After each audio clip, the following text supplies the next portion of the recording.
Welcome back to On the Errand. So today, this will be the first video that I'm doing about my autism. So I went online and I looked up traits of like autistic men, and so the results is what I like. And I saw the frequently asked questions, and I went through them, and I was like, well, my situation is like this. So I'm gonna read to you what they said, and then I'm gonna read to you I'm gonna tell you what I think. So the first one is, do autistic men get attached? It says here, people with autism may get easily attached to people, leading them to become over-friendly, and it can be difficult to understand other people's perceptions or situations. Therefore, what they feel is appropriate. May be considered as socially unacceptable. Now, for me, I do get attached easily because, I'm a very friendly person and I like talking with people. But sometimes, yeah, I do talk too much and it can be a bit much, and I'm a bit much. So, yeah. And then how do autistic men flirt? And it says here, many autistic people will get straight to the point and let their crush know they're interested. Yes, I've done that on numerous occasions. And I would say like, oh yeah, I think you're cute.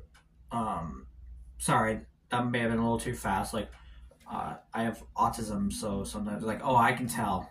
Your bluntness said it all. So, that's for me.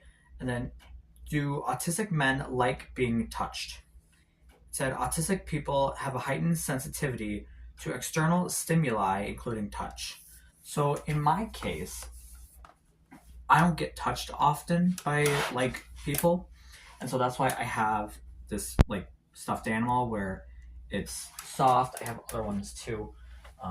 This is a very soft cow. I call him the Christmas cow. Also extremely soft. So like I'll like when I'm laying in my bed and I'll just hold on to it because of the sensory. And then one thing I recommend to anyone who does have autism is this Hug Me Stitch. So what this does, it'll vibrate if you hug it. And that can send waves through the body in which we are not used to. And it calms me a lot because right there I just felt really calm. But it really calms me and it helps me feel accepted in a way. This one I've had since I was a baby is this. So it's soft, and for me, the hands is something I always love to touch. This one I always did this. So, but those are some of my as like we call them Aussie or stuffies. Those are like some of my stuffed animals and my sensory tools that I use. Also, I have a giant bear on my bed, and so I've used that like when I'm laying in bed. Like if I'm overwhelmed with something, I'll have it on top of me, and it'll just be like holding me down, which feels good because it's not too hard, and it makes me just feel safe. So definitely with social situations, I can come off as like awkward, but yeah.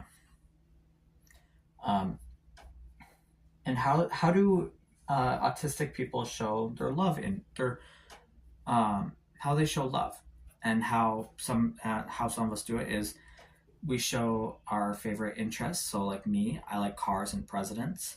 So I'll say like, oh, like for example, Usha Vance, the new second lady, is the first second lady of color. Well, fun fact, and she's the youngest living at 39 years. And J.D. Vance is the first vice president with a beard since Schuyler Colfax, who served from 1869 to 1873. So stuff like that. And then like cars. I know that when I'm talking about like my parents' Camry, we have a 2011 Camry, and I'm like, yeah, I think it's the best one. And I know this because it's from the 2007 to 2011 model year, and it was named the 2007 Motor Trend Car of the Year. So anyway, that is some of my quirks of my autism. And like if you're on the spectrum at all, what are some of your quirks? What are your some special interests? What are your um, you know, sensory stuff? So yeah, thank you so much for watching and have a great day.